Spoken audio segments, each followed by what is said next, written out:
internautes, n'oubliez pas de liker, de vous abonner et de cliquer sur la note de notification pour ne rien rater. Mesdames, Messieurs, bonjour et bienvenue sur votre émission préférée, Le Grand Oral.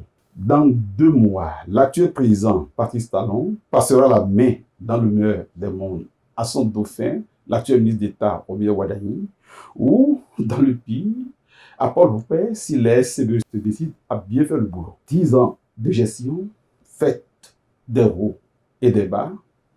Que pouvons-nous retenir de ce bilan du président Talon? Certains ont déjà répondu à cette question au point d'envisager d'éterniser l'héritage de l'actuel président.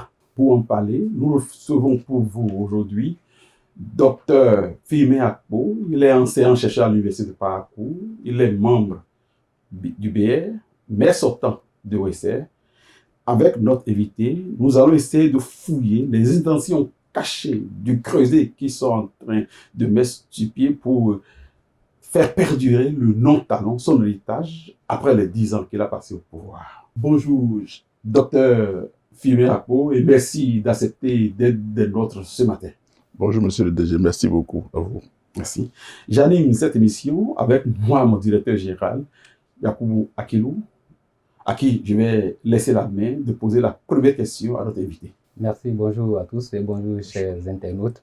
Bonjour docteur, merci d'être sur ce plateau. Bonjour, DG, oui. Vous êtes un fils de OSR, issu d'une famille modeste. Vous avez gravi tous les échelons, si je prends des bancs jusqu'au doctorat, parce que vous êtes aujourd'hui docteur en agronomie. Aujourd'hui, quand on prend des bancs de l'école de Bemen, l'école primaire, où vous avez fait jusqu'à l'université, où vous êtes aujourd'hui enseignant-chercheur, quel regard tournez-vous sur ce parcours qui a été le vôtre? Merci beaucoup, monsieur le journaliste. Je voudrais d'abord remercier votre presse pour nous avoir donné cette occasion-là pour nous exprimer et pouvoir partager notre opinion par rapport à ce sujet-là. Pour la question qui m'a été posée, je dirais que quand je fais un regard rétrospectif sur mon parcours, je vais d'abord commencer par rendre grâce à Dieu. Rendre grâce à Dieu parce que ce n'était pas gagné d'avance. Ce n'était pas gagné d'avance. Comme vous avez su le dire, je suis ici d'une famille très modeste. Très modeste. Et puis, je me suis dit très tôt que ce n'est que par le travail que l'on peut s'affranchir et s'affirmer. Je pense que c'est ça qui nous unit ici aujourd'hui parce que c'est pas à cause du travail du chef de l'État que nous sommes là aujourd'hui. Si on fait un travail méthodique, acharné et de façon à ne pas relâcher, je pense qu'on en arrive toujours là. Puisque, comme vous l'avez su et comme vous l'avez dit tout à l'heure, c'est vrai que j'ai commencé l'école primaire à Gbemé, comme vous l'avez dit, mais ça n'a pas été du tout rose et tout le parcours, puisque j'étais déjà en première C pour le Sématou Boukéa Parakou, avant de rebrouser chemin pour aller encore au collège technique agricole d'INA, ce qui équivaut comme quitter la première pour la 6e. Donc je suis reparti là-bas, et c'est de là-bas que l'année qui a suivi, j'ai passé encore le concours de secours avant de me retrouver au lycée agricole Médine de secours. C'est bien après tout ça que le parcours m'a amené à aller faire une thèse en agronomie à l'université de Parakou, et je suis aujourd'hui enseignant-chercheur, maître de conférence en agroéconomie à l'université de Parakou. Donc c'est pour dire que si j'ai une invite à faire aux jeunes, c'est de garder espoir et de travailler, de persévérer. Ce n'est que dans ça qu'on peut vraiment se retrouver et être sûr que demain sera toujours meilleur. Docteur, il y a eu le président Kérékou, il y a eu Boli Yahi, il y a eu bien d'autres. Mais qu'est-ce que le président Talon a fait de si particulier pour que des pistes soient envisagées pour l'immortalité de son vivant? Merci beaucoup, monsieur le journaliste. Je pense que, comme vous l'avez dit tout à l'heure, il y a le président Kérékou, nous avons eu le président Soglo, nous avons le président Yahi Boni, et il faut avouer que chacun d'entre eux a fait ce qu'il pouvait pour notre pays. Mais quand nous partons de 2016 à la date d'aujourd'hui, nous devons reconnaître également que le Bénin a beaucoup évolué et pratiquement sur tous les plans. Il n'y a pas ce secteur qui n'a pas été touché de 2016 à la date d'aujourd'hui. Et cela veut donc dire que ce président a vraiment de la vision pour ce pays. Il a de l'amour pour notre pays.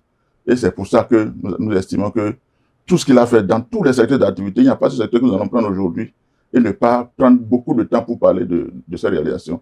Et tous les secteurs ont été impactés. Et quand on parle de secteur également, ce n'est pas que les secteurs tous les départements, toutes les communes du Bénin ont quelque chose à vous dire. Ça, là, c'est grâce à Patrice Talon que j'ai pu bénéficier de ceci. Ce n'est pas gagné d'avance.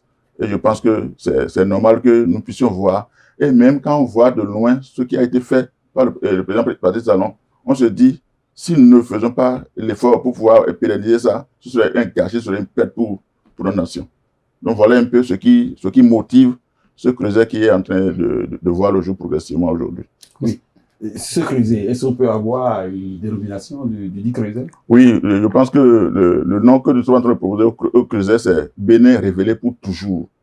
Bénin révélé pour toujours, comme le nom l'indique. D'abord, vous savez tous que le président Patrice Talon avait dit qu'il allait révéler le Bénin aux Béninois que nous sommes et révéler également le Bénin au monde.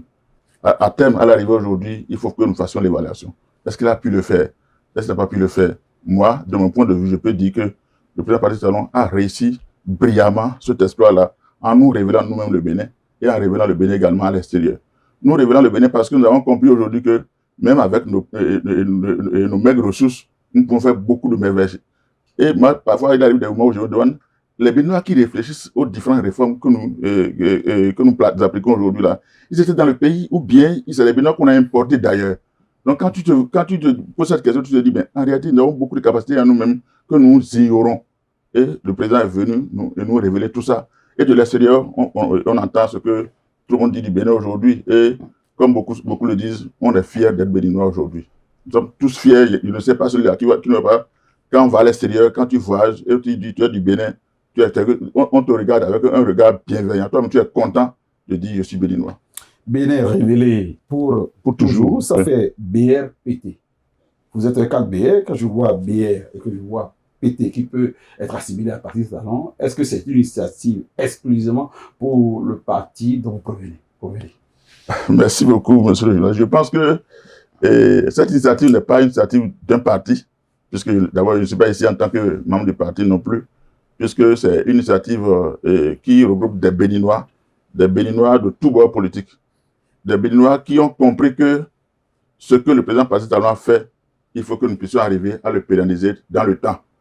Nous devons alors nous mettre ensemble, que tu sois de l'opposition, que tu sois Bloc républicain, que tu sois UPR, que tu sois Moël Bénin, nous devons tout faire pour que l'héritage de ce président-là, nous puissions le pérenniser. Nous sommes tous d'accord qu'il n'y a pas d'œuvre humaine qui nous soit perfectible. Il y a des choses dedans, nous devons faire l'évaluation pour voir ce qu'on doit pouvoir mieux parfaire pour que le nouveau président qui sera installé puisse vraiment conduire dans la même ligne que ce qui a été fait par le président Patrice Talon, afin que lui également, à la fin de son mandat ou bien de ses mandats, on puisse se dire, ah, le gars là, il a vraiment fait le job comme le dit notre président. Monsieur le maire, vous parlez des réalisations du président Talon que vous voulez immortaliser, pérenniser. Aujourd'hui, quand on vous prend maire de Ouessé, qui est dans un coin, je dirais, mais si c'était un maire de Cotonou, je dirais que lui voit les réalisations dans votre coin. Vous m'excusez, le beau. Oui. Comment avez-vous senti ces réformes? Comment avez-vous été impacté? Je vous remercie pour cette belle question, puisque ça me fait plaisir, parce qu'il dit qu'il n'y a pas cette commune du Bénin qui n'est pas impactée. Et je pense, comme vous l'avez dit, la santé béninoise commence par soi-même. Au niveau de la commune de Ouessé, que j'ai dirigé pendant un peu plus de 10 ans, je pense que c'est pour la première fois qu'un gouvernement du Bénin a pensé à une commune comme celle de Ouessé. Vous avez aussi bien de le dire que c'est une commune qui est comme dans un coin. Mais aujourd'hui, Ouessé n'est plus dans un coin. Ouessé n'est plus dans un coin parce que le président Patrice Talon a désenclavé Ouessé. Si vous quittez aujourd'hui Kélibo pour aller à Ouessé, vous allez constater que le goudron a démarré, le chantier de bitumage a démarré de Kélibo jusqu'à Ouessé. Et tous les ouvrages, c'est-à-dire tous les ponts, tous les ouvrages de franchissement sont déjà réalisés à la date d'aujourd'hui. Et progressivement, je pense qu'on va commencer par mettre le bitume sur la voie. Ça, c'est une réalisation phare qui a été faite au niveau de la commune de Ouessé.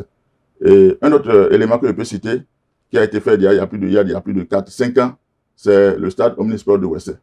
Vous voyez que dans un passé récent, est-ce qu'on peut penser que quand on veut faire stade, on va faire stade à Ouessé? On va se dire, mais qu'est-ce qu'on ira faire dans la brousse? Qu'est-ce qu'on ira faire dans un coin où il n'y a pas d'accès? Tandis que le président Patrice Talon se disait, avant la fin de son mandat, il va nous amener le goudron. Et en prévision de ça, il a déjà installé le stade.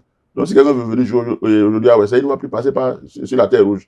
Ça veut dire qu'il y a y a eu beaucoup de choses qui ont été faites.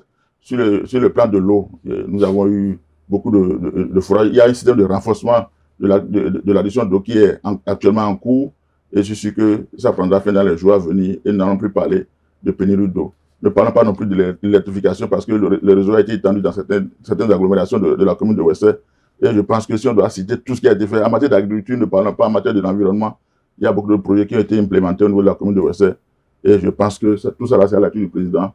Et nous tenons à lui dire sincèrement merci pour ce qui a été fait. Père Élysée, les acquis du président Talon, c'est votre mot. J'aimerais savoir sur quel outil vous comptez vous appuyer pour que ce mot pérenniser l'héritage ait un sens.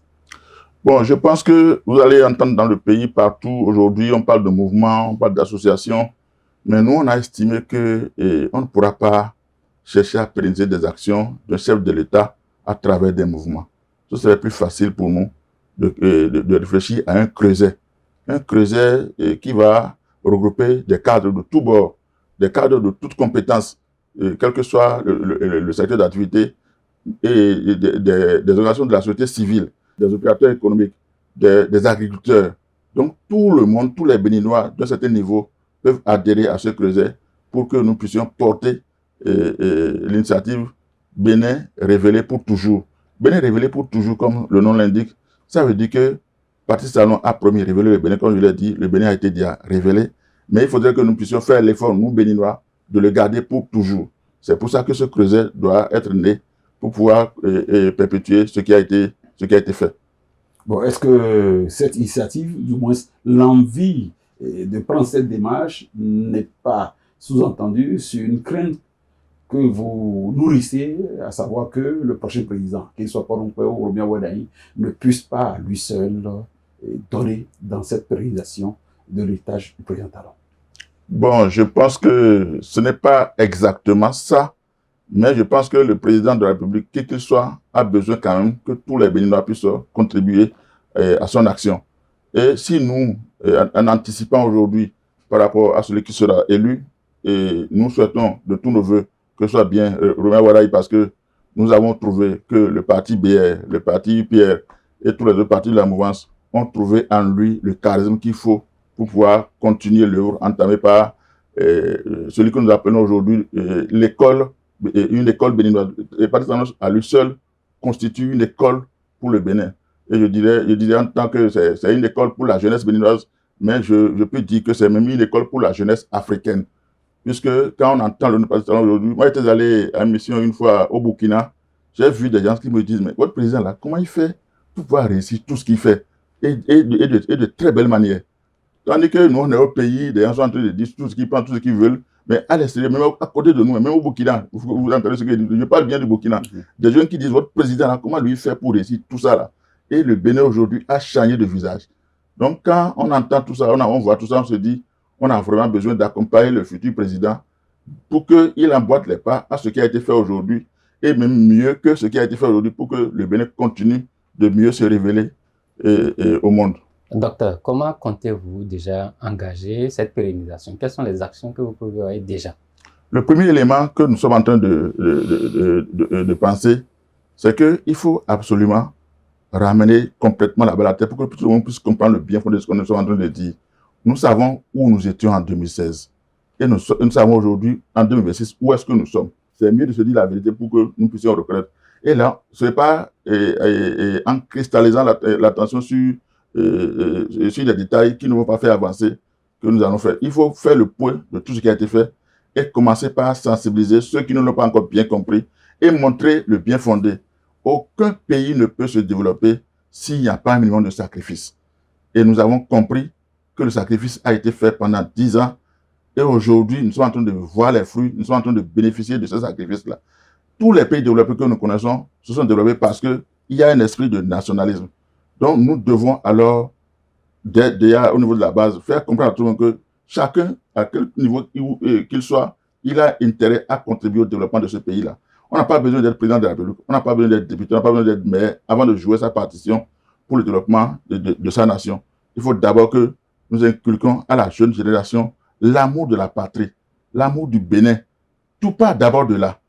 Et quand on arrive à expliquer à tout le monde pour que nous voyons le parcours, le chemin parcouru durant les 10 dernières années et ce que nous projetons, nous avons eu la vision, la vision Bénin 2060, ce que nous prenons pour dans 35 ans, on se dit, si nous mettons tout ça ensemble, on doit expliquer à ceux qui n'ont pas encore compris que rien n'est fait contre quelqu'un. Tout est fait pour que nous puissions comprendre que demain serait bon pour tout le monde. Et même si ce n'est plus demain, aujourd'hui est déjà bon pour nous parce que beaucoup de choses ont changé, nous sommes en train d'en profiter aujourd'hui. Tout ce qui est fait, est-ce que c'est Patrice Talon qui en profite ou bien c'est les enfants de Patrice Talon qui en profitent? Non, c'est nous les Béninois. Et le Béninois qui est le plus éloigné de Cotonou a ses profits dans ce qui se passe. C'est ça qui est très intéressant. On ne concentre, c'est vrai qu'il y a beaucoup d'investissements massifs à Cotonou, mais on ne regarde pas que Cotonou. Il n'y a pas cette commune-là qui ne va pas dire, moi, aujourd'hui, je bénéficie de ceci, moi, je bénéficie de ceci. Vous allez avoir ça encore aujourd'hui. Je t'indexe pas, hein. Le goudron est en train d'aller chez toi là-bas aussi maintenant. Vous allez à Kouandé, le goudron est en train de partir là-bas. C'est le Nago qui attend le Bariba. Le goudron est en train de partir là-bas. Donc il n'y a pas ce bénévole-là qui n'a pas retrouvé son compte dans ce qui a été fait. Et je pense que nous avons intérêt à pouvoir convaincre tout le monde. Et dès que tout le monde est convaincu de cette manière-là, nous aurons des structures au niveau de chaque département, des structures au niveau de chaque commune, ce qui va apporter de façon souterraine les initiatives et tout le monde comprendra que nous avons chacun une partition à jouer pour le développement de ce pays. Et tout part du fait que Patrice Talon a contribué vraiment à semer la graine. Et cette graine-là, c'est ça qui a poussé et qui est en train de porter progressivement ses fruits. Et nous devons vraiment arroser pour que ces fruits-là puissent aller le plus loin possible. Oui, pour arroser, est-ce que vous entrevoyez l'éventualité de l'arrivée au pouvoir d'un Paul Moumpé? Si Paul Moumpé était là, est-ce que votre projet-là peut résister? Vous me ramenez sur un terrain politique. Oui. Moi, je suis, comme vous l'avez dit, membre du Bloc républicain, même si je ne suis pas envoyé par mon président ici pour venir parler. Je suis un militant très averti. Je ne pourrais pas, dans ce que nous faisons aujourd'hui, espérer qu'un Paul Moumpé vienne au pouvoir, puisque nous, on a pris toutes les dispositions pour que notre candidat, qui est le ministre d'État, Romain Waraï, soit élu. Et je pense qu'au niveau des états-majors des partis, tout est en train d'être mis en place pour que nous ayons la victoire. Rien n'est figé en politique. Je suis d'accord. Il venait. Même, comme je l'ai dit, même si Paul Moumpé venait, et je l'ai dit un peu dans mon intervention en disant que ce creuset n'est pas fait que des mouvanciers. Ce creuset est fait également des opposants qui ont compris quand même que tout n'est pas négatif dans l'action du président Patrice Talon. Si Paul Moumpé, qui est un opposant, venait au pouvoir, je pense que c'est les éléments de la FCB qui sont dans notre creuset. Avec nous-mêmes, nous devons lui porter l'information de ce qui est en train de faire. Et je pense qu'il doit pouvoir s'inscrire dans cette logique-là pour que tout ce qui a été fait de très belle manière par le président Patrice Talon soit perpétué afin que nous puissions continuer de mieux révéler. Donc vous avez des éléments LD qui sont dans ce creuset? Oui, il y a bien sûr des éléments LD qui sont dans le creuset. Parce que, comme nous le disons, il y a des LD qui comprennent. D'abord, vous avez appris récemment, un peu avant les élections du 11 janvier dernier, il y a beaucoup de LD qui ont rejoint le Bloc républicain, qui ont rejoint l'UPR par endroit.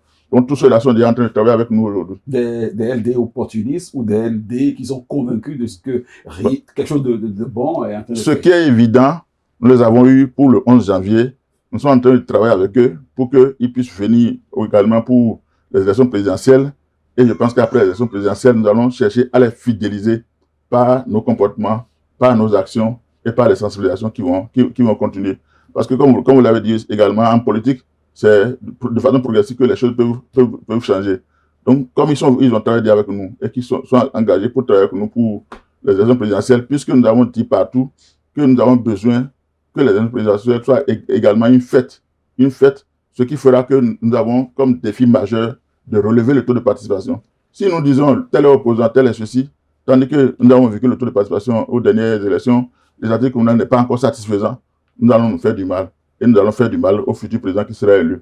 C'est pourquoi on trouve déjà que c'est un atout qui soit déjà avec nous pour les dernières élections et qui sera avec nous pour les présidentielles. Après ça, nous allons pouvoir échanger avec eux pour leur montrer que c'est mieux que nous mettons ensemble pour construire ce pays qui nous est tous cher. Docteur, est-ce qu'il y a eu des démarches qui ont été faites à l'endroit des candidats pour le 12 avril? Oui, je pense, comme je l'ai dit un peu dans le plan d'action, on a dit, dès que nous lançons le creuset, au niveau des différents départements, nous allons, au niveau des démembrements départementaux, nous mettre ensemble pour les rencontrer, chacun des deux duos qui ont été positionnés pour les prochaines présidentielles. Et c'est suite à ça qu'ils seront bien informés de ce qui se prépare et de ce que nous envisageons après les élections, pour que tout ce qui a été fait par le président Patrice Talon, nous puissions vraiment les décortiquer et voir dans quelle mesure continuer ces œuvres, si possible les améliorer au grand bonheur des Béninois. Pérenniser les actions du président Talon, c'est une autre façon de le célébrer de son vivant. Est-ce que vous avez envisagé peut-être faire porter à certaines rues, certaines avenues du Bénin, le nom Patrice Talon ou école? Parce que vous avez parlé tout à l'heure de lui en thème d'école. Est-ce qu'il est prévu un projet pour peut-être rebaptiser notre université, ou bien que l'université de Parakou devienne l'université Patrice Talon, ou bien d'autres choses pour réellement rendre matérielle cette initiative que vous portez? Je pense que cette décision, la décision de faire porter un nom par des infrastructures, c'est une décision qui se prend à des niveaux donnés. Nous, au niveau de notre réseau, nous allons faire des propositions aux autorités compétentes, et je pense que nous allons suivre pour que ça soit fait. Mais ce qui est évident que je peux dire, c'est que au niveau de certaines communes déjà, il y a des structures qui ont été mises en place. Si je prends le nom de la commune de Save, par exemple, il y a une structure qui a été mise en place pour pouvoir proposer des noms aux différentes rues, pour pouvoir proposer des noms à des infrastructures publiques qui existent. C'est des exemples que nous pouvons suivre pour voir dans quelle mesure, au niveau de ces propositions-là, le président Patrice Talon soit effectivement célébré. En dehors de ça, nous sommes au niveau du Creuset en train de rédiger également un document sur l'homme, qui est Patrice Talon, quelles sont ses vraies motivations, quel est son amour pour ce pays-là et comment il a démontré.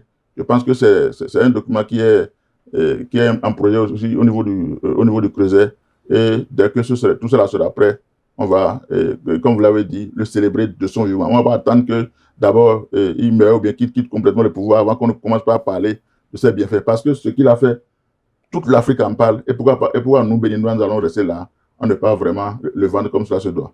Quand on entend Patrice Talon, on voit la révélation de la femme, on voit les instruments érigés pour donner à la femme sa valeur. Et quand dans votre intervention, on n'a pas senti que vous avez prévu une place de choix pour la femme du chef de l'État, parce qu'on dit souvent que derrière un grand homme, il y a toujours une grande femme. Cette femme, notre première dame, Madame Claudine Talon, est-ce que votre projet a intégré son nom pour que, à travers la célébration de son mari, que ce soit elle qui soit célébrée? Merci beaucoup pour cette préoccupation qui est très intéressante. Ce qui est évident, nous pouvons parler de l'homme sans parler de son épouse, puisque aujourd'hui nous savons que le président Patrice Talon, il est Patrice Talon parce que Claudine a accepté qu'il soit là avec nous. Et parce que si Claudine ne lui donnait pas la paix à la maison, nous sommes tous des pères de famille. Quand il n'y a pas la paix à la maison, c'est ce qui se passe au boulot.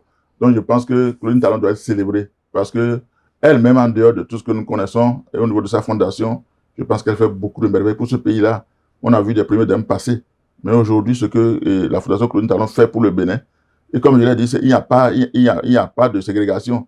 Moi, je vois des communications à Natizengou, tu entends des choses à Banikwara, tu entends des choses à Basila, et un peu partout dans le pays. Donc, elle ne se concentre pas au sud seulement pour dire, comme nous sommes au sud ici, là-bas c'est loin. On sent que c'est une dame qui est vraiment aussi disponible et qui accompagne le chef de l'État.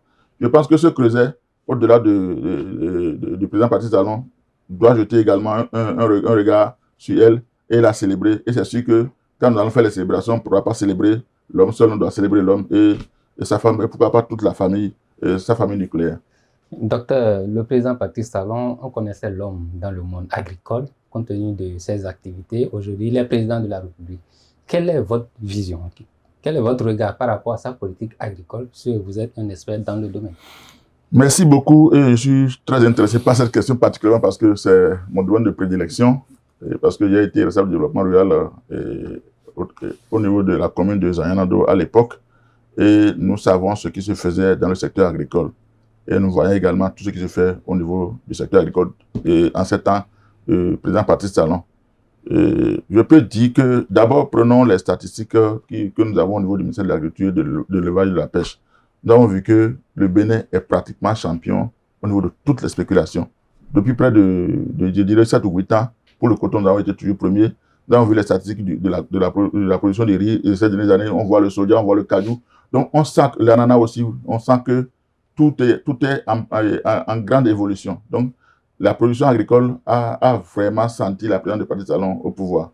Et ce qui est encore très merveilleux, que beaucoup de gens n'ont pas encore compris aujourd'hui, c'est la GDZ. Quand on parle de Glo Djigbe aujourd'hui, beaucoup de partenaires étrangers viennent vraiment voir si c'est au Bénin, en Afrique, qu'on est en train de voir des réalisations de ce genre-là.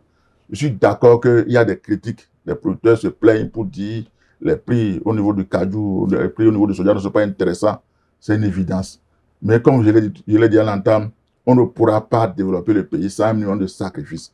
Avec le temps, les choses vont se corriger, se normaliser et chacun pourra mieux se retrouver. Nous avons beaucoup de jeunes qui sont sans emploi aujourd'hui. Et nous savons combien de jeunes Glo Djigbe emploie à la date d'aujourd'hui. Quand on produit dans un pays et que tout est exporté, la plus-value, c'est d'autres pays qui en profitent. Le président Patrice Talon a trouvé juste que c'est déjà bon de booster la production agricole, mais au-delà de la production agricole, il faudrait que nous puissions les transformer sur place. Au moins faire une transformation primaire avant l'exportation. C'est ça qui est un peu incompris au niveau de certains acteurs. Mais je pense progressivement, avec les explications, beaucoup sont en train de comprendre. Et je suis sûr que d'ici à quelques années, tout le monde comprendra que sans l'industrialisation, nous pouvons produire n'importe comment, le pays ne va jamais se développer. Mais avec l'industrialisation, là où nous allons progressivement, je pense que on doit s'en réjouir et remercier le chef de l'État. Et l'autre chose, ce qui est également très important par rapport à l'industrialisation, on a vu la vision du chef de l'État par rapport aux écoles techniques, aux lycées techniques. Vous allez voir, ces instituts qui ont été installés, c'est des ingénieurs qui vont travailler là. Nous n'avons pas encore des écoles qui forment de bons ingénieurs. Et je crois que c'est pour ça que des formateurs ont été envoyés à l'étranger. Ils sont formés. Les écoles techniques, les lycées techniques ne commencent pas à ouvrir progressivement leurs portes. Et tous les secteurs d'activité seront impactés. Je pense que c'est quand même un génie qu'il faut vraiment célébrer. Et quelle a été son empreinte pour vous, acteurs de la décentralisation, au niveau de la gouvernance locale aujourd'hui? Parce qu'il y a les maires qui sont en train d'être installés. Merci beaucoup. Au niveau de la décentralisation, je pense qu'il y a beaucoup de choses qui se sont passées. D'abord, quand je prends la réforme structurelle de la décentralisation, c'est parce que c'est ça depuis 4 ans, c'est de ça que nous parlons tous. C'est une réforme qui a été faite en faveur spécialement des maires. Au départ, il faut avouer, nous n'avons pas compris. Nous avons demandé à ce qu'on nous laisse notre budget, à ce qu'on nous laisse ceci, mais à l'arrivée, on se rend compte que le président Patrice Talon nous aime et aime également les communes. Parce que quel que soit l'effort qu'il fait au sommet, si les communes sont mal gérées, nous ne pourrons pas aller rapidement au développement.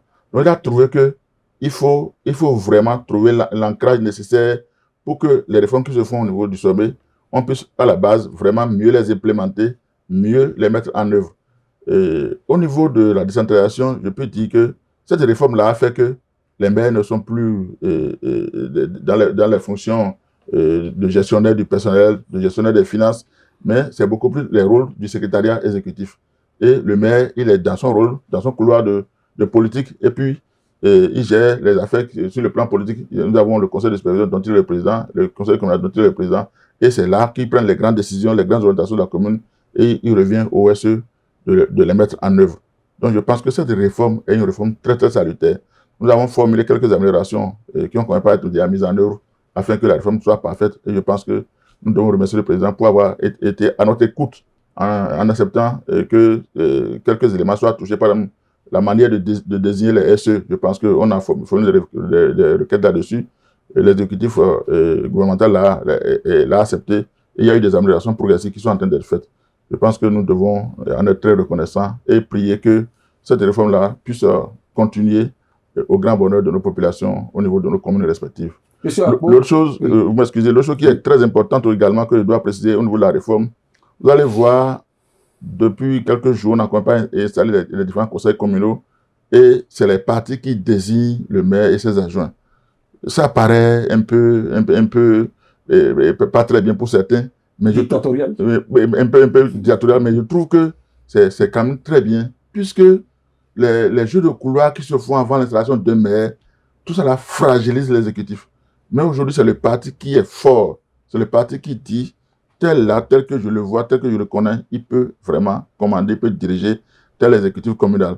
Et c'est ça qui se fait. Je pense que c'est très bien. Et ça permet au maire, ça permet au secrétaire exécutif d'avoir les coudées franches, parce que le maire n'a pas négocié avant d'être là, il n'a pas négocié avec les élus avant d'être là, il n'a pas pris d'engagement au pair avant d'être là, donc il ne doit rien à personne, il pourra vraiment avoir la tête sur l'épaule et bien faire le travail qui lui a été demandé par la population et son parti politique. Vous avez dit tout à l'heure que dans votre creuset, on peut vous compter des membres de l'opposition, en l'occurrence les LD. Et en parlant, vous enjolivez réellement le président Talon, qui est un être humain, n'est pas un dieu, dont il a des défauts. Est-ce que vous avez l'agenda de votre creuset, de votre projet, a inclus une doléance particulière à l'endroit du chef de l'État au profit de nos compatriotes qui sont à l'extérieur, qui souhaitent rentrer, et surtout ceux qui sont dans les prisons aujourd'hui du fait de leur comportement un peu à l'encontre de certaines mœurs démocratiques. Est-ce que vous avez une doléance? Je pense que c'est un sujet qui a été abordé déjà au niveau du creuset, mais il faut avouer que jusqu'à la date d'aujourd'hui, nous ne sommes pas encore entendus sur une formule, bien sûr quelque chose que nous avons retenu pour que je puisse l'exposer. Et je pense que, comme vous l'avez dit, on va, avant la finalisation des documents et puis des fiches à transmettre à qui de droit, nous allons entendre sur qu'est-ce qu'il faut dire par rapport à ce sujet qui est un sujet aussi sensible, qu'est-ce qu'il faut dire au chef de l'État, qu'est-ce qu'il faut dire afin que nous puissions donner notre vision, ce que nous pensons de cette situation, et notre touche, afin que ces Béninois qui sont en train de souffrir compte tenu de leur pratique, de leur démêler avec la justice, que nous puissions faire une proposition au chef de l'État et qu'il soit au chef de l'État de voir ce qu'il va en faire. Est-ce que si par exemple l'ancien candidat Ricard Madougou nous suivait, est-ce qu'il pourrait se réjouir de ce qu'il y a une nouvelle de très bonne qui s'annonce? Ah, je ne pourrais pas dire ça, puisque ce n'est pas moi qui prends la décision. Je ne pourrais pas dire ça. Mais je pense qu'au niveau du creuset, comme je l'ai dit, nous sommes en train de penser à cette situation-là. Et nous sommes en train de voir sous quelle forme présenter la situation pour ne pas aussi mal la présenter. Donc, dès qu'on va s'entendre là-dessus, tout le monde sera informé et on va apporter la nouvelle au chef de l'État, qui est à lui de voir réellement comment il pourra aider le creuset à atteindre effectivement, éventuellement, si c'était le cas, la décision de pouvoir gracier ou bien de libérer ces Béninois qui sont en prison ou bien qui sont à l'extérieur de notre pays. Monsieur Akpo, vous êtes ici comme un président du comité d'organisation d'un creuset. Est-ce que vous êtes seul? Non. Est-ce que vous pouvez nous donner quelques noms? Bon, personnalités fortes. Les noms, je ne pourrais pas les donner ici. Vous allez voir, notre première sortie, c'est pas très loin, ce serait probablement le week-end prochain ou bien début de semaine prochaine. À la première sortie, vous allez voir que je ne suis pas seul et vous allez voir tous ceux-là avec moi et je pense que ce serait plus facile de les identifier. Donc, j'aimerais aussi savoir, hein, est-ce que ce n'est pas un groupe de nostalgiques de président Talon qui, dans un arrière-plan en matière de pensée, souhaiter que, bon, qu'il y ait une situation pour que le président revienne? Est-ce que ce n'est pas des gens? Non, pas du tout. Pas du tout. Parce que, comme on l'a dit, nous avons dit que nous trouvons que le parti BR et le parti UPR, avec les autres partis de la mouvance, ont trouvé juste de proposer le ministre d'État Romain Wadaï pour pouvoir succéder au président Patrice Talon. Et le président Patrice Talon, s'il n'était pas d'accord, n'allait pas accepter leur proposition. Donc, lui-même, il a accompagné, il a accepté la proposition. Cela voudra donc dire que le président, c'est un homme élégant et il est prêt à partir. Donc, nous, on ne peut pas venir encore embrouiller les cartes en si bon chemin. Même si vous avez, me semble-t-il, un petit rêve. Non, c'est pas possible. Nous, on ne rêve pas de ça. Mais on se dit, celui qui viendra, comme Romain Wada, il faut que nous puissions l'accompagner et d'abord avoir un ponto de participation aux prochaines élections et que nous puissions l'aider dans sa mission à travers tout ce que le président Patrice Talon a fait pour qu'il y ait une pérennisation, une continuité des actions du chef de l'État, une amélioration de tout ce qui a été fait, afin que nous puissions nous sentir toujours au Bénin de Patrice Talon, même s'il n'est plus là. C'est notre vision. Sincèrement, le nom Romuald Wadaï augure-t-il d'une chance de ce que réellement la continuité va se dessiner comme cela se doit?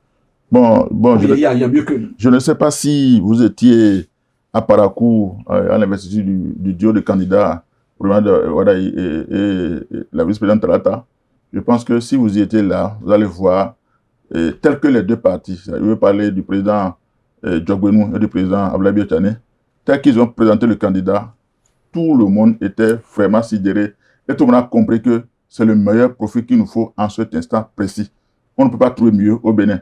Et nous avons estimé que nos leaders, nos cadres ont bien réfléchi en nous proposant ce candidat-là. Et nous trouvons que celui-là, il peut vraiment continuer l'œuvre entamée par le président Patrice Talon. Donc, il n'y a pas de gêne, il n'y a pas de crainte à ce que celui-là soit élu et que la dynamique continue dans le pays. Est-ce que ça veut dire que les autres candidats sont nuls? Parce que vous avez dit que c'est le bon. Non, il a été clair, il a dit, moi, je suis d'un parti politique, mon parti politique a son candidat, c'est le candidat que nous soutenons. Cela voudra donc dire que je ne peux pas venir sur un plateau et vendre moins cher mon candidat. Mon candidat, il trouve que c'est le candidat le plus crédible, le candidat le plus apte à pouvoir faire le job aujourd'hui. Et je pense que celui-là, s'il le prend comme président de la République, c'est une chance pour nous. Et comment attirer plus les opposants vers vous, vers votre creuset? Je pense que les différents partis vont le faire, notre creuset également. Comme l'a dit, notre creuset va commencer ses sorties dès le week-end prochain, mais la semaine prochaine. Et au cours de ces sorties-là, on fera les mobilisations qu'il faut. Et les démembrements au niveau des départements, au niveau des communes, vont continuer l'œuvre au niveau des différents arrondissements et villages du pays. Donc vous allez vider LD? Bon, notre souhait le plus cher, c'est ça. Pour que nous soyons ensemble pour élire le président, comme je l'ai dit, avec un bon taux de participation, ce qui va montrer que le Bénin, tout le monde est d'accord pour que nous puissions continuer avec la dynamique du président Patrice Talon. L'avenir de votre projet, si au soir du scrutin, il tombait au profit de Paul Ompouin. Ça vous fait rire, c'est pas possible? Non, on ne peut quand même pas rêver. On a vu les résultats des dernières élections législatives communales. Hein. Je pense que je crois que les résultats sont là et ça parle mieux que tout ce que nous sommes en train de dire ici. Donc on n'a pas besoin de rêver jusqu'à ce point-là. Si mon confrère n'a pas une autre question, j'aimerais demander à notre invité s'il a un mot de fin à l'endroit de la jeunesse qui nous suit actuellement et qu'il souhaite voir participer massivement au scrutin prochain. Merci beaucoup. Je pense que s'il y a un dernier mot à l'endroit de la jeunesse, c'est d'abord leur dire que le creuset Bénin révélé pour toujours est un creuset de tous les Béninois, de toutes les Béninoises. Il faudrait que tout le monde puisse vraiment y adhérer et que nous puissions savoir que le président Patrice Talon est une école et c'est une école pour notre jeunesse, pour la jeunesse. Et la preuve, vous avez vu les dernières élections législatives et communales, et on a vu dans toutes les communes pratiquement, c'est des jeunes maires qui ont été positionnés. Ça veut dire que le président de la République a un regard bienveillant vers la jeunesse. Donc nous avons intérêt à ne pas le décevoir, les différents partis politiques qui ont proposé ces jeunes-là au pouvoir. Même quand on va à l'Assemblée, il y a aussi beaucoup de jeunes qui ont émergé. Donc en adhérant à ce creuset-là, nous pourrons mieux contribuer à une élection apaisée, nous pourrons mieux contribuer à améliorer le taux de participation aux prochaines élections par rapport à ce que nous avons vu le 11 janvier dernier et nous assurer au candidat Romain Waraï que toute la jeunesse béninoise est derrière lui et qu'il peut compter vraiment sur nous. Merci, cher invité. Mesdames, Messieurs, vous avez compris avec notre invité que déjà hors du Bénin, on dit du président Talon qu'il est un homme à qui tout réussit. Je vais emprunter cette formule à mon aîné Alain Foucault. Nul dans le droit d'effacer une page de l'histoire d'un peuple, un peuple sans histoire est un monde sans âme. Le Bénin ne veut pas rater de voir perdurer le nom Talon, son rêve, ses réalisations, et cela justifie à juste titre ce projet, ce creuset qui vient pour pérenniser le nom, l'initiative, les actions du président Talon. Souhaitons bonne chance à ce creuset, déjà qui compte en son sein l'opposition, la mouvance et beaucoup d'autres intellectuels. Mesdames, Messieurs, merci d'avoir été des nôtres. Prenez soin de vous et prenez rendez-vous pour la prochaine fois. Merci.